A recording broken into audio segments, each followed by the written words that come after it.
the office of the Directorate of Education Standards. You don't say. In the Ministry of Education and Sports. I'm just next to the director herself, Canon Dr. Kedres Triagenda.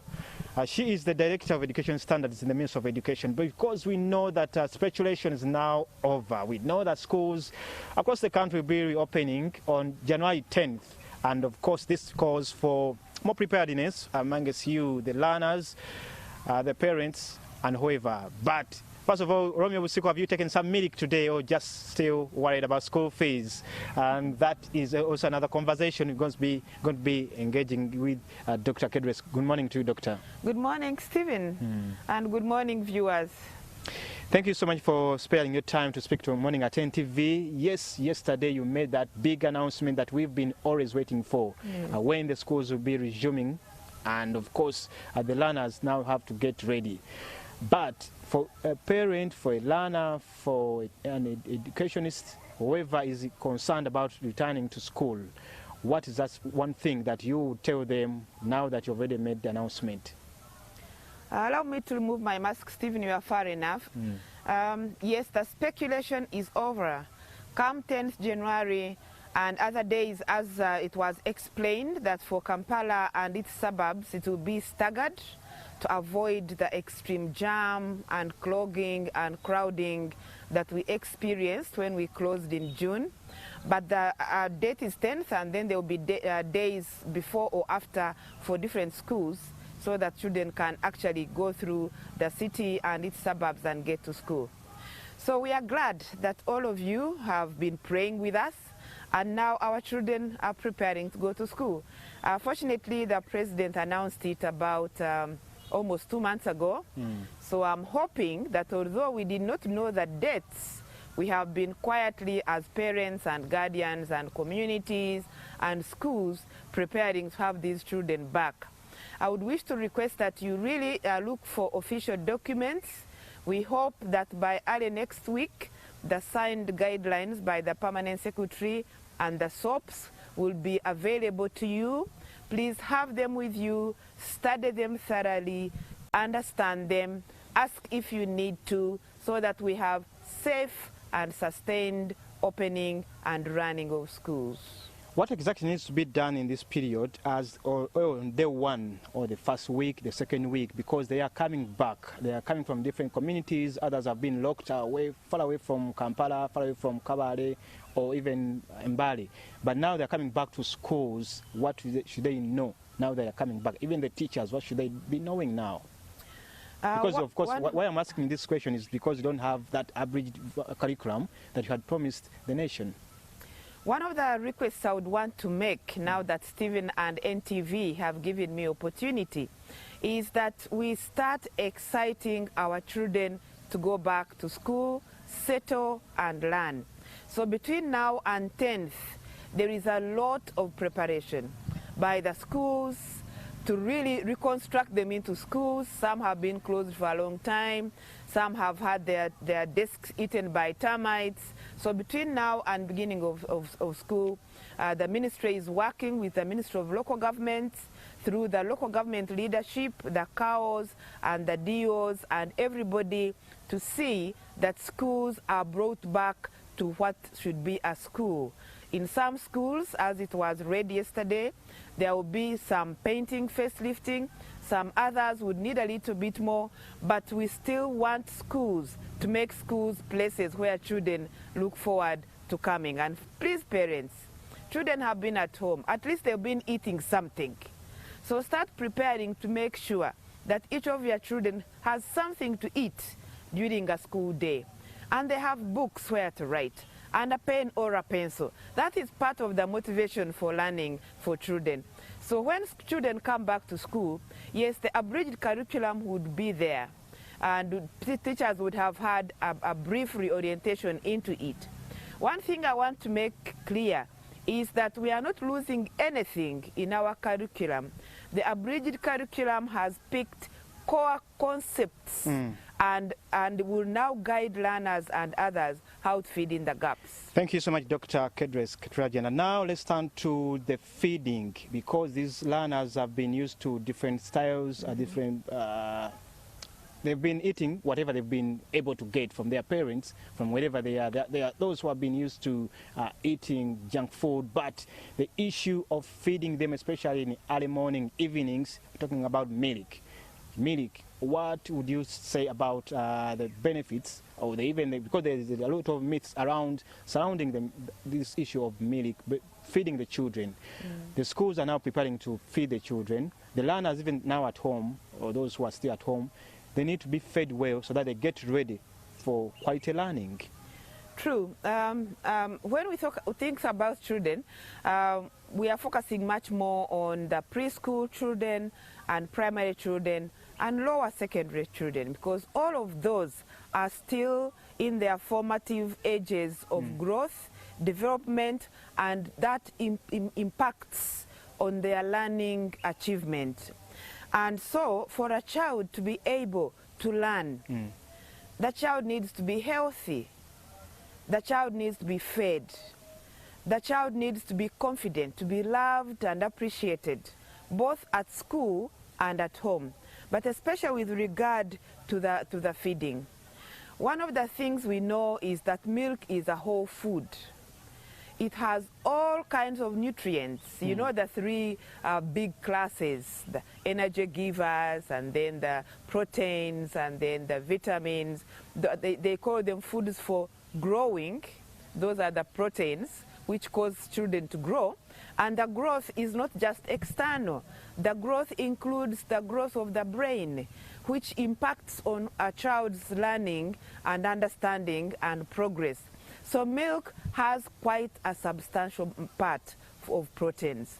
That makes it very essential. That is why actually breastfeeding is very, very critical from day one, because from the mother's breast milk, God has made it a complete food, whole.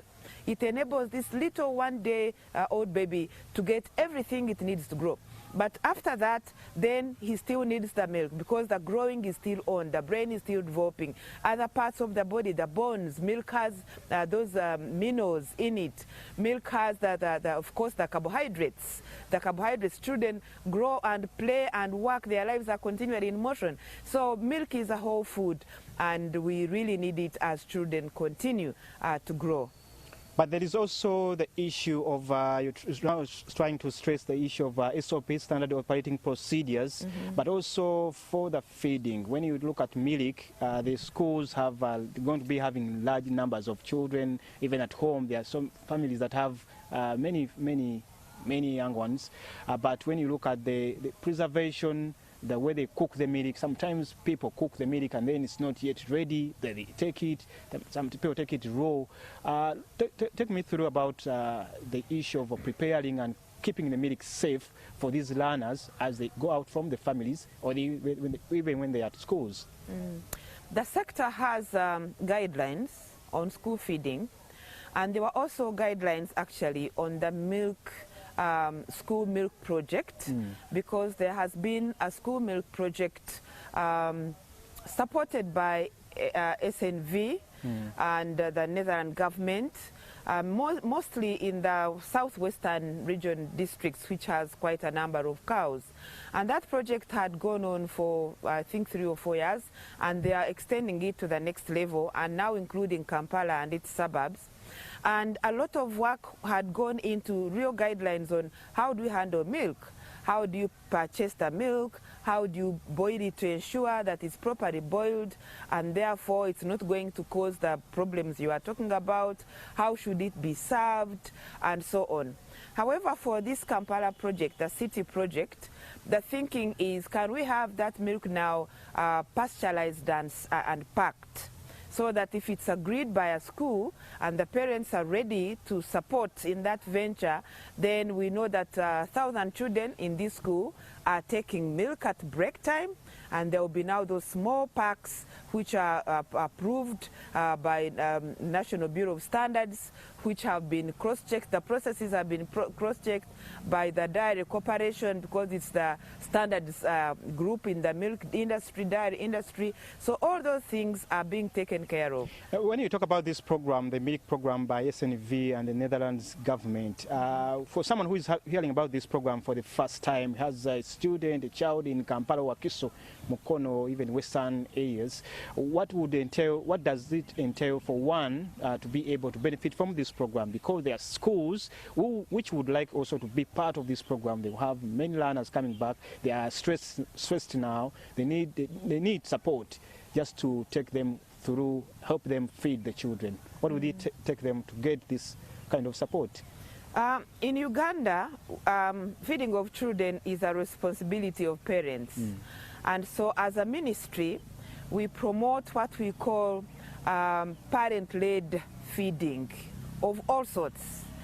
Some schools prepare posho for their children. Some schools, depending on the community, contribute material food, matoke or sweet potatoes and beans, and they cook for them. So the milk bit also is part of the parent-led effort. So what normally happens, because I had an opportunity to visit some of the schools in the southwest, in Isinjiro and in Mbarara district now, which has remained, and I was able to interview the head teachers. So what happens is that parents are brought on board about the importance of milk and the need for the children to have the milk. And then the parents themselves resolve that we are either taking it on or we are not taking it on. Depending on how many parents decide, then the school gets engaged. However, as children start, other children tell their parents, but others are drinking milk, and me, I'm here starving, so more parents get convinced and come on board. You know, there are some who do not take milk just by habit. There are some who fear, there are myths around. Of course, you've had some saying that when you take milk, you have these diseases and the like brucellosis. There are others who say that you have excessive weight. These myths, as you try to drive this program, schools encouraging them to give children milk. How are you trying to look at this, addressing the issue of the myths surrounding the milk? First of all, in terms of weight, the milk that is apportioned, because they've looked at it scientifically, and whatever they will be providing will just be the milk that will give the necessary benefits, necessary nutritional benefits. Of course, when you do anything in excess, you get the side effects. So you would not, like in a small pack of milk which a child is going to drink at break time and play over lunch and play in the evening and use all the energy. It wouldn't add weight. However, the brucellosis thing you've talked about, yes, I know that it's a bacterial disease that normally come from usually unpasteurized products of dairy. And that is why I'm saying that the authority, the Dairy Authority, is part and parcel of this venture. And they are definitely going to put their standards people to do spot checks to ensure, and National Bureau is going to approve if, like for the Kampala, which they are proposing packed, to check that the milk packed is, first of all, pasteurized properly, it has the right contents needed from the Dairy Authority, and it's been clean and everything. So the standards, I'm sure, will be kept. For the Southwest, they have been boiling it at school. They have contracts with either the parents themselves, because part of the benefits actually of the Southwestern group is that it's helping even the common people, the parents who have cows, to be able to sell their milk. This increases milk productivity, but also helps that parent to get some little money to support the child at school. So that one has its own standards, and the guidelines are clear, and the standards of what the kitchen should be like, where the cups should be dried, all those things are in place. So I'm thinking that when head teachers and schools do their best, we should get the best out of the milk. Okay, thank you, Dr. Canon Kedres Triagenda, the Director of Education Standards. But taking you back to the issue of resumption of school, I know that you, as government, you're giving support to public schools, while even the private ones who are even doing a lot to support our 50 million learners, they need of support. They've been crying, but then government says, okay, you may find some alternative ways.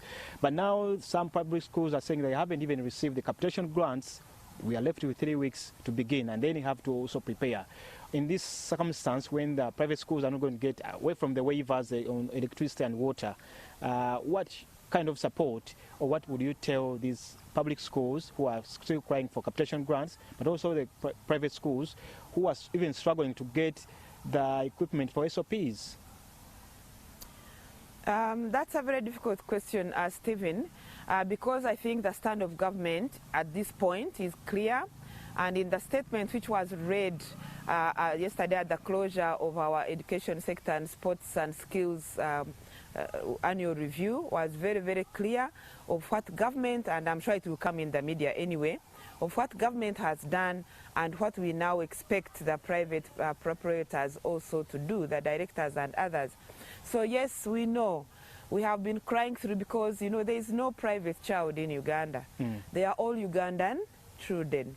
Although some children get education through the public schools, others get it from the private providers. So it's where the provision is. But the children are the same, they do the same curriculum, they use teachers trained in the same training institutions, and they see the same exam at the end of their cycle. So we are aware, and we really feel with the private schools. However, about 2 or 3 weeks ago, the private schools proprietors had organized their own workshop, and they wanted to find out from us what the strategies was, to understand them, and they invited me to speak to them. I was glad to see on the Zoom link that there were proprietors from across the country.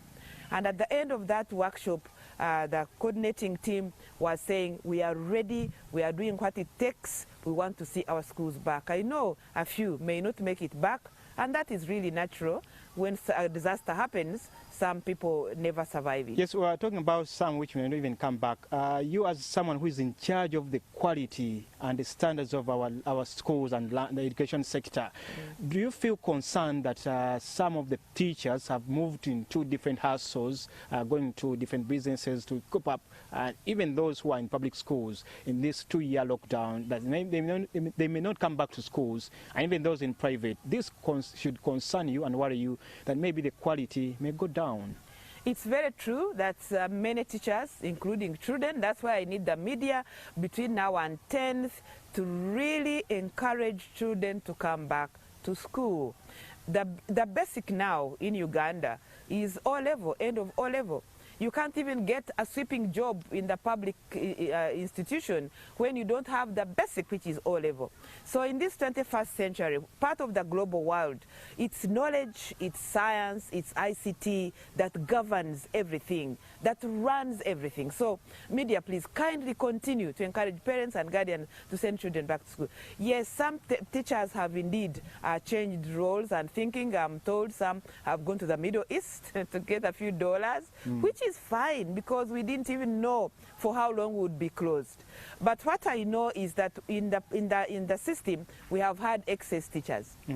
The training of teachers has been going on and on every year, and we churn out teachers. So it will take a bit of orientation when a school recruits new teachers, but the teachers would be there. So I'm not worried about the teachers. And others, by the way, they've been doing that border or whatever, but they've been asking, when do you open our schools? Attending the shop. Yeah, because, you know, teaching is such a profession that draws you to the learner, that puts you in one-to-one parent kind of child. So many teachers would definitely come back. So as we wind up this conversation, when your word to the parent and the teacher or even the school director, now it's a difficult situation. It's festive season. They have to spare for Christmas and New Year, and then they have to look for school fees for the first time. But then they need the issue of feeding. They need to spare and give the learners adequate food in time, but they are stressed financially as schools. What would you tell them in order to prepare a balanced diet for these learners? What should they do? How should they overcome this? Because it's a big challenge feeding the schools, the children in schools. One, of course, for those who feed at school, as I said, is parent-led. So the parents definitely need to pay some money. And for those who pack, I hope, fortunately, during this COVID-19, God graciously gave us a lot of food, fruits, matoke, it has been plenty. So I want to encourage parents to make sure that if your child is going to school, you have either agreed and paid in some little money and the school is preparing officially from there, or you have actually packed something for this learner. You cannot learn on an empty stomach. It's not possible. And these children are growing and they are consuming whatever they put in and their body needs it and their brains need it. So please parents, let us do our best. Let us reduce on the luxury of the Christmas season. Let us have the fees ready. Let us have the books and pens, but also that consistent support for children's feeding. There was an idea from some private schools that maybe they go for half day, the way we used to have it in the olden days. They run a system that allows some learners to study 7 to 1 and others from 2 to maybe 5. Would you, in case they are not able to feed the learners at school, do you advise them to take that route? Well, that's one of the options in our guidelines, but for over-prescribed schools, because some schools have so many children that the basic distancing becomes complicated. But we shall sort those ones out as they register with us, how many children have reported and therefore which mode. So, but now we are saying we have had learning loss. We are trying to do a catch-up. So whichever mode any school would take, they will have to convince us that they are able to teach and bring the children on board so that by the end of this year, we are almost back to normal. What would you say that is the biggest challenge or threat you see as government, as schools prepare to open, that you think that you need to continue to think about as you plan to in this remaining 3 weeks? First of all, as probably you know, the training for teachers has been on. We had the national trainers trained a few months ago. 2 weeks ago, we had the national trainers. Last week, I was in, what is this, PTC in Gomba. Not in Samiz, no. But there were trainings of now district-based trainers. There were trainings for under primary school, for CCTs, and the head teachers at the center where the CCT is. And these two, this week, are training all head teachers, private and government, training them on how do you now ensure safety of learning? How do you understand COVID-19? How do you manage it? How do you make referrals? How should teachers manage this kind of abridged, accelerated curriculum and children still learn? And then we have also been handling psychosocial support. Many teachers and many learners have gone through traumatizing experiences, losing parents, suffering sick. So all those are teachers. Okay, in 30 seconds, your last word to the parents, last word to the parents, prepare, excite our learners to go back to school. Teachers, come back to school determined to do much, much more than you have ever done, and you will live a blessed life. Thank you very much, NTV. It's been wonderful, wonderful to meet the congregation across the country through this intervention. Thank you so much, Canon Dr. Kedres Turiajen. And talking about the congregation, I know that on Sundays and other days you can find her at All Saints Church in Nakasero. She is the Director of Education Standards in the Ministry of Education and Sports. Stephen Imbido Mfefe Chibuga. Now handing you back to Romeo Usiku in the studios. And with that, we've come to the end of this edition of More